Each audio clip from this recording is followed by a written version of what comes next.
Welcome, everybody. This is Big Baby Ben.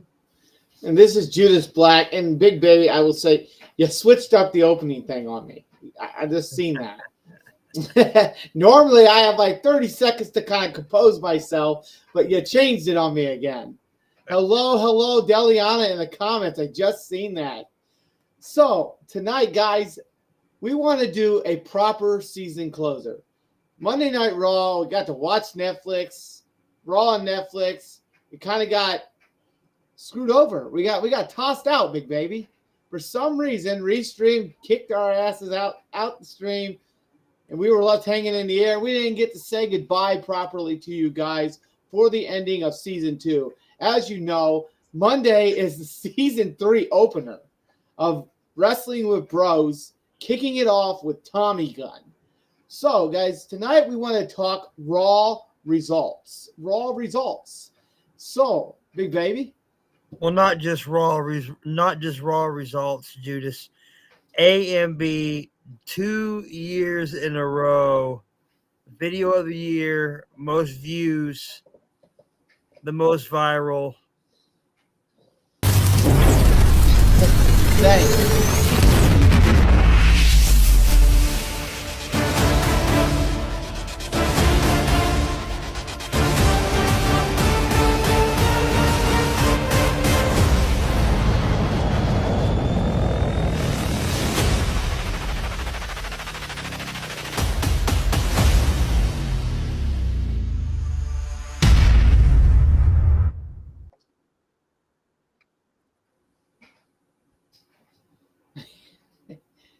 The results speak for it, guys. I mean, this isn't us just, flashing A and B because we're huge fans of Austin Michael Baldridge.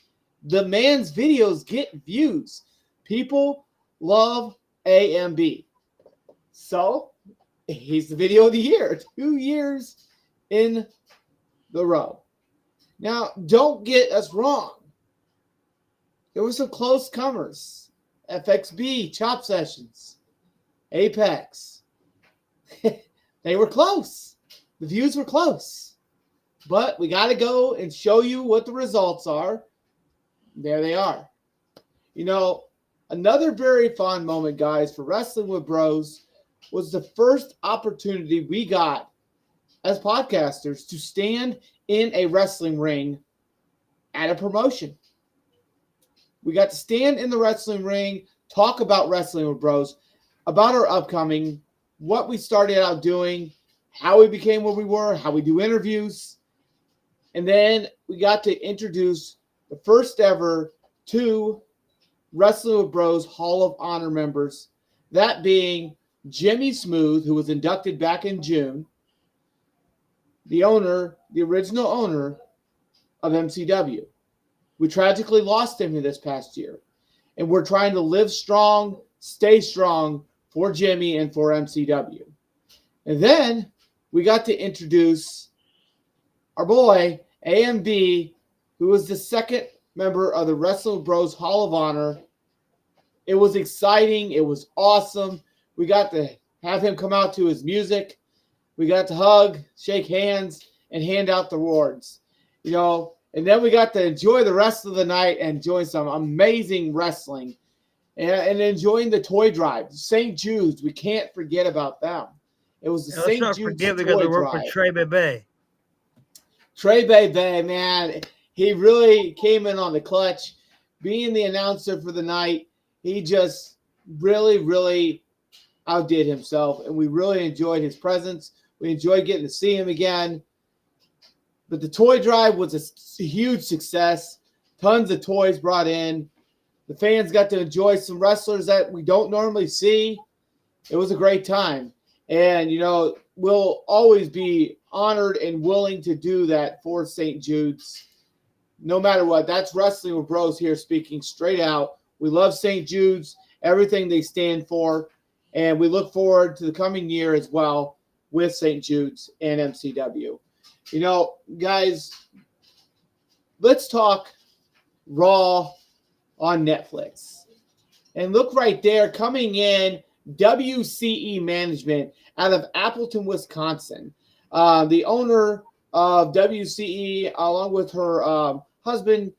We know him as Michael Germain, and her husband, also his wrestling gimmick name, Craven Rage McNeil. Hello, everyone. How's it going? So, guys, the first episode of Monday Night Raw, World Wrestling Entertainment on Netflix, globally got 4.9 million views. 4.9 million views. And the average in the households in the US was 2.6 million views. Big Baby, did you know that with those views, the only show that came close in 2024 to topping those views was the Monday Night Raw after WrestleMania Really? at only 2.36. So Monday Night Raw on Netflix was the top viewed episode of Monday Night Raw for WWE for the year. Wow. So on average, a Raw episode had 1.2 million views last year on USA Network. So think about that. That's an extra 1.4 million views that an average episode got on USA Network. So it was the most viewed episode in 5 years. And you can't beat numbers. Numbers speak with themselves. And, not trying to boast on Wrestling with Bros at all, but, last year we got 7.5K views. This year we got 18.1K. So we almost tripled in our numbers, which is, I'm very proud of this podcast. Hello, Deliana. But we're going to dig right into Monday Night Raw, which was on Netflix. Big deal. The Roman Reigns versus Solo Sikoa. Okay, absolutely, brother. But I do want to spit one more fact that I got pulled up here about Monday Night Raw. The global figures that we were just speaking, that 4.9 million views, brother, that doesn't include 92 other countries where Netflix isn't even distributing WWE yet. It doesn't include France, Germany, India, Italy, Japan, the Philippines, or South Korea. Are just some of those countries that aren't included in those totals. Can you imagine what the number is going to be once they start distributing to those other 92 countries? And we do have a congratulations from WCE management. And then where is Koa? I don't see him in wrestling. Koa is still very strong in the independent scene. So he's just Koa's just not with MCW currently, and we don't really know the reason. And even if we did, we couldn't really speak publicly about it because it's kind of a personal matter, is the way I understood it. So we're not going to dig into that. And I really wish I had an answer I could give you, Eliana, but unfortunately I can't. And thank you, WCE management. We really appreciate the congratulations. You can follow Koa on Instagram and follow him on Facebook still. I did see this on Netflix. Netflix just specifically has 282.3 million subscribers in more than 190 countries. Wow. Netflix, they just did themselves a huge favor and patted themselves on the back by signing Monday Night Raw. That is going to boost Netflix numbers through the freaking roof. So, like Big Baby said, Monday Night Raw kicks off with tribal combat. Well, it started out first with The Rock. The Rock coming out, saying his thing, his traditional. We thought he was going to come out as final boss, but we've got the babyface Rock back. We've got the high chief of the Samoan heritage comes out, gives a huge congratulations to his cousin Roman Reigns for being who he is and for stepping up as the tribal chief for the Samoan heritage. And also, a shocker, he says, congratulations to a very good friend of mine. We've had some great moments in the ring. Congratulations, Cody Rhodes. Cody Rhodes. And then he had to throw that little slip in there. And he says, oh, Tell Mama Rhodes I said hi. We're busted up. It was great. It was absolutely great. And, we also noticed some huge shout outs to some sponsors for Monday Night Raw. Fortnite, All American Beer, Cricket. Did you see that viral video of Hulk Hogan? No, I didn't. There's a viral video out right now of Hulk Hogan. So, all the chants and cheers he was getting, that was placed by Netflix. He was really getting booed. Oh yeah, no, you could hear the mixed reaction of the crowd because the crowd was booing. Guys, anyone should be able to vote. Personally, I don't know what kind of opinion I'm going to get on this, a negative or a positive opinion. Anybody should be able to vote for who they want to vote for. But unfortunately for poor Hogan, he backed Donald Trump, and unfortunately that didn't sit too well in the city of Los Angeles, where he was trying to get some kind of hype. it just did not go over well. He did manage to get out what he was trying to say. He didn't get booed as loud as Dominic Mysterio does. Dominic Mysterio gets booed out of the arena. It's just, he's the biggest heel in the wrestling business right now with WWE. He doesn't even have to wrestle for people to fucking hate him. And, we'll speak more on Dominic here in just a few minutes because I have a funny moment I'd like to share.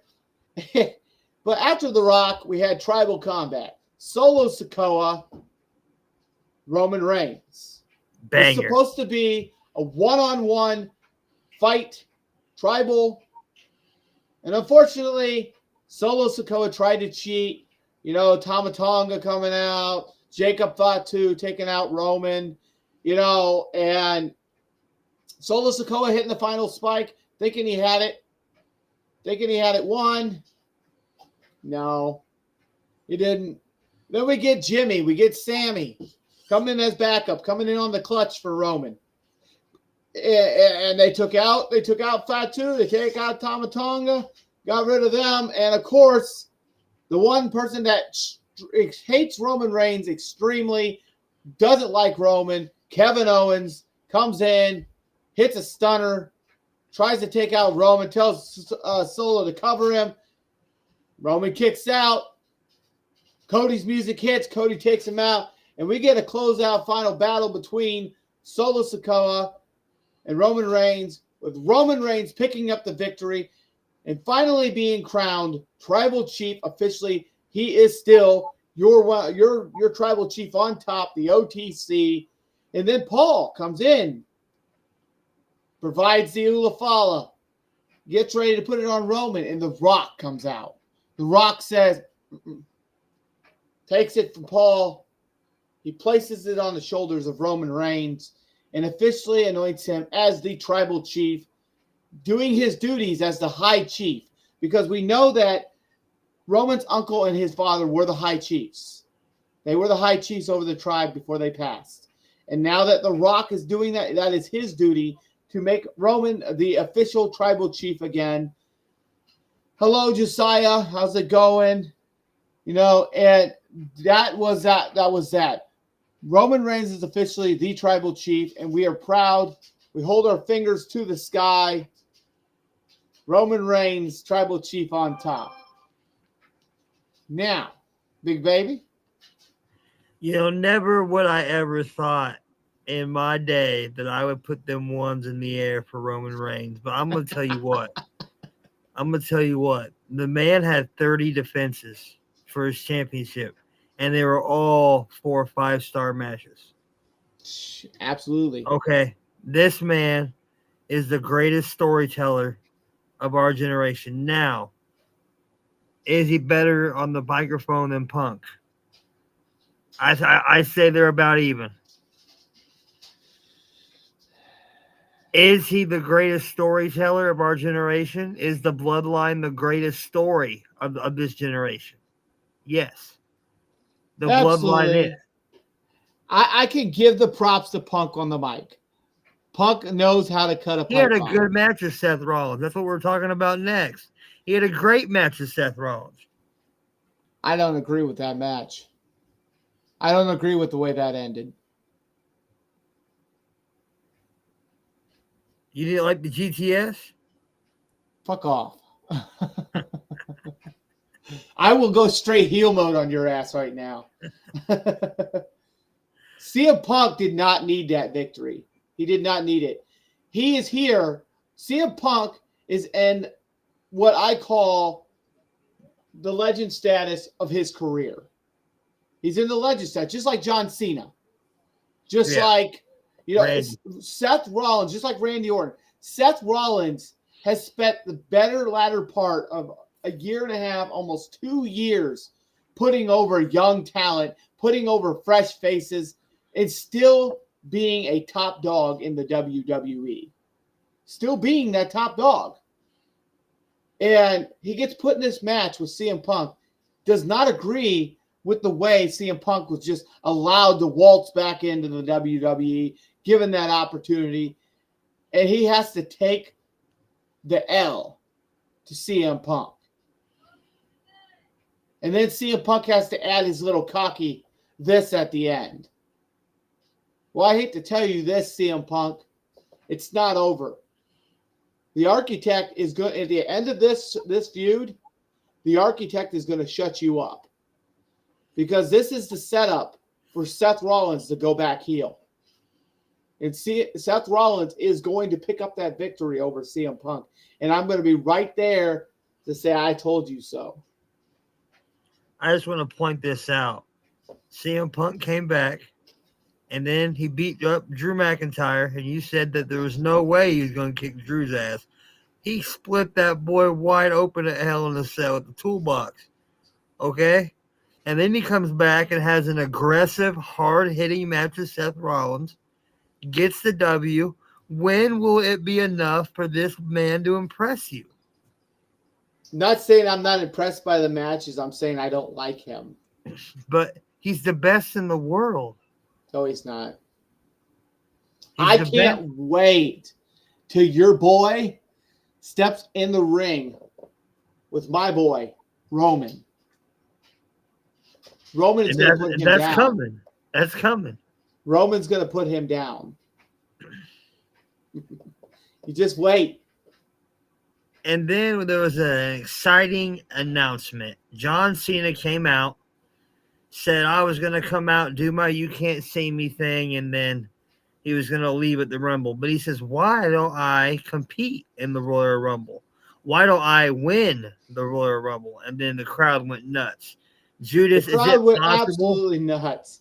They went absolutely nuts, brother. They want Cena to have that 17th title victory. They want him to get the title one more time before he hangs up his boots and calls it an ending. You know, John Cena says, there's not a chance in hell. There's never a chance that I'm going to win that 17th title. But then he says, but wait, I'm going to the Royal Rumble. So why don't I enter the Royal Rumble, and why don't I win the Royal Rumble? And we know that if John Cena does pick up the victory in that Royal Rumble, there's a good chance he's probably going to win a title. There's a very good chance. And honestly, the title I see him going after, Cody Rhodes. Gunther. Man, that'd be a great match, wouldn't it? Gunther versus John Cena. Yes, Cody Rhodes has got too much going on with the bloodline stuff. He's got stuff going on potentially with Seth Rollins, could happen down the road here. He's got stuff possibly with CM Punk. You know, there's a lot of stuff that could be going on right now with Cody Rhodes' title. Now, John Cena has said, and he said it in his speech on Monday Night Raw, I have not faced in the likes of Gunther. I have not faced him yet. That right there tells me there's a good chance John Cena wins the Royal Rumble this year, and he goes on to select Gunther, and he beats Gunther for the world title. That is my outlook on it. I don't see a reason why you would put John Cena in his final run and not put that last belt on him and let him say, I did it. I have the official highest record for the title. Ric Flair's record's been around long enough. Every record is meant to be broken. Kind of like the Undertaker's streak. It was eventually meant to be broken at some point. Did we want to see that streak go? No. No, we wanted that streak to be there. But it had to end. So I say, you know, Gunther's not carrying that title for a record-breaking days like Roman Reigns. He's not. We didn't set up Roman Reigns 1,316 days for it to be broken anytime soon. It's just not. So I think that John Cena is going after the World Championship, and that's the one title that he officially actually really hasn't held, that world title that looks like that. And if he can pick up that victory, he's got 17 wins. Ric Flair's streak has gone on long enough, being the one that carries it all. I mean, John Cena's tied with him right now already. He's already tied.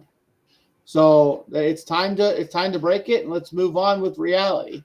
Ric Flair, you know, I seen a meme on Facebook. It got me busted up laughing. It was a picture of Ric Flair, and it said, Ric Flair says he thinks he has one more in him.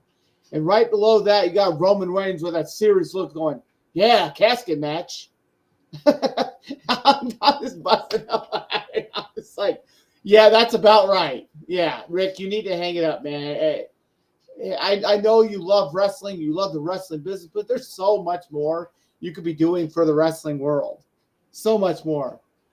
And there's Deliana. When do you think I can be on the podcast? We can arrange something, but we got to figure out exactly what we'd be doing on that podcast episode. And you also got to be a little more talkative this time if we're going to bring you on the pod. You can't stand back there hiding in the shadow while your mom's doing all the talking. But she had a comment about February 28th. We actually have that video from MCW. You know, before we dig into the last couple matches, why don't we go ahead and check out February 28th? MCW.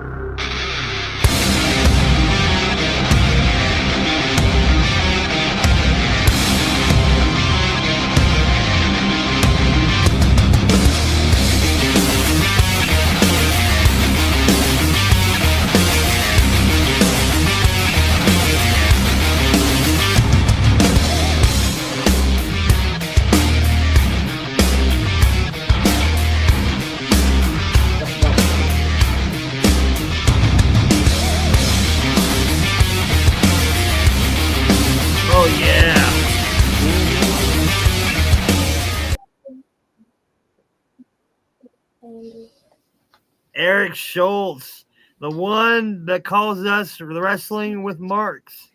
Calls us Wrestling with Marks. I got one for you, Eric Schultz. Evelyn, come on. I got one for you, Schultz. Champion Mark. You're not a champion. You're a mark, a champion Mark.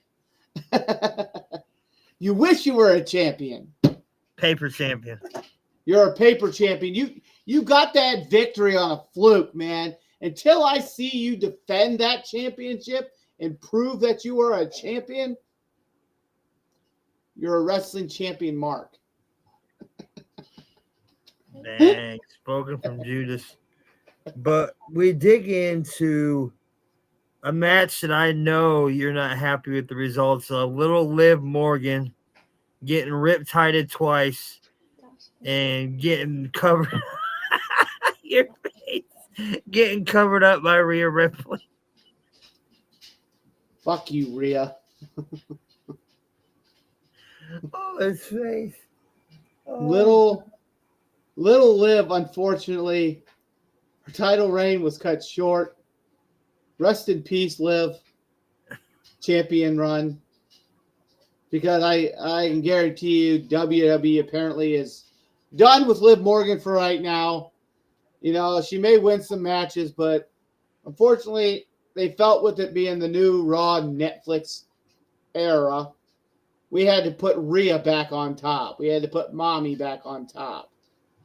So, you know, I didn't agree with it, but Rhea's a dominant champion. She's a hell of a female superstar, and I don't have hate for her like I do CM Punk. So, I'll give her props. Congratulations, Rhea, picking up the victory, even with an interference from Dominic Mysterio, Dirty Daddy Dom, and an interference with Raquel Rodriguez.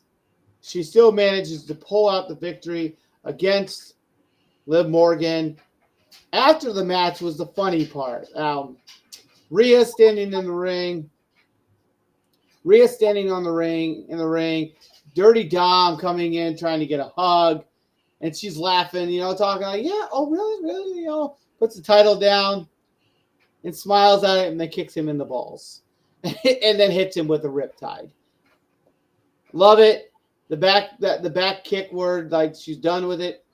Kicking back, kicking dirt on him, saying it's over. So, and just to answer, Deliana real quick. Okay, well, we'll see exactly how you do. And as far as the podcast with AMB, we have to talk to AMB. I would say let's talk to him on February 28th, maybe bring it up to him, see what his thoughts are, and then we can kind of line it up at that point. Yeah, I know he's a pretty busy guy. It's hard to get a hold of him sometimes.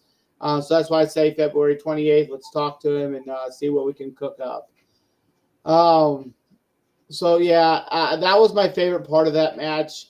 Do I think Liv should have been able to hold on to it a little longer? Yes, because we just seen one women's championship make a turn, make a change. And that was, Ben's girl, Tiffany Stratton, Tiffy Time on top now, taking the title from Nia. And now we have a new world women's champion, Rhea Bloody Ripley, finally getting back the title that she never lost.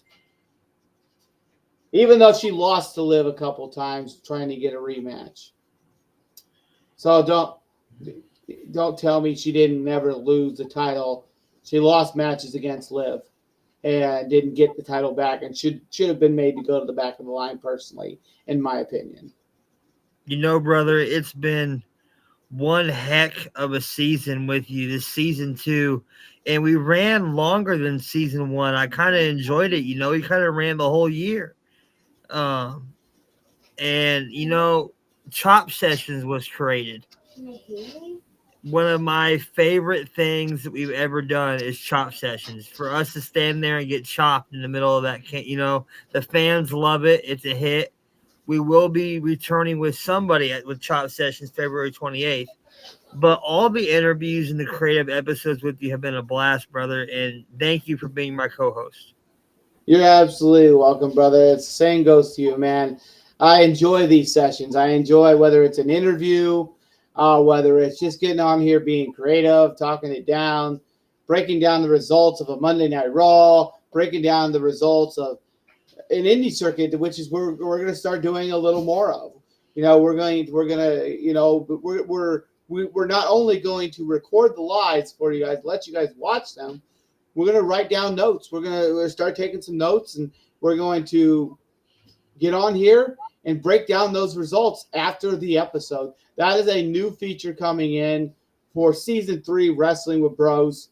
We're going to have recap episodes for MCW or anywhere else we go that we get a chance to just watch some wrestling. We'll talk about the matches that we've seen. So absolutely, that is something we're looking forward to doing. Wrestling with Bros has just been a huge thing. After a long day at work or after a long week at work, whether we do one at the end of the week, beginning of the week, I enjoy getting on here to be able to talk about wrestling because wrestling is our thing. Just talking about it just excites me. I enjoy it, even though I'm tired right now. I was at work all day, had a long shift, but I'm here, I'm talking, I'm doing my thing because I love wrestling. And Deliana, like I said, we'll talk. I'll message your mom. We'll line it up. We'll figure it out as far as you possibly coming on the podcast. And I'm sure she'll be fine with you coming on the podcast alone. We'll just have to have her, somewhere nearby. So that way, if she feels something's not right with the episode, she can pull you off. So So, all right, brother. We got who do we got next? One second. I think I got one second. So, okay. So, brother, we had Rhea Ripley versus Liv Morgan. We had CM Punk versus Seth freaking Rollins. We had Roman Reigns versus the Solo Sikoa, the Tribal Chief match. Triple H kicking off Raw. That's something we didn't talk about. This opener for Monday Night Raw, brother. The opener. Big baby. The opening of Monday Night Raw was just something to be in awe shock about. The big apron, the video clip of all the Raws over the years, and the person in the background painting. And at the end of this opening clip, we see a canvas, a wrestling ring canvas of all the wrestlers over the years, all painted into one image. Triple H coming out with his spiel, asking us if we're ready, and then saying that. So, loved Monday Night Raw. And guys, it's about that time. We love you guys. Much love. Much love. Big baby Ben, Great. Judas Black. Season 2. Can't wait for season 3. This is Big Baby Ben. This is Judas Black. We love you guys. Stay fancy. Have a great one. Thank you.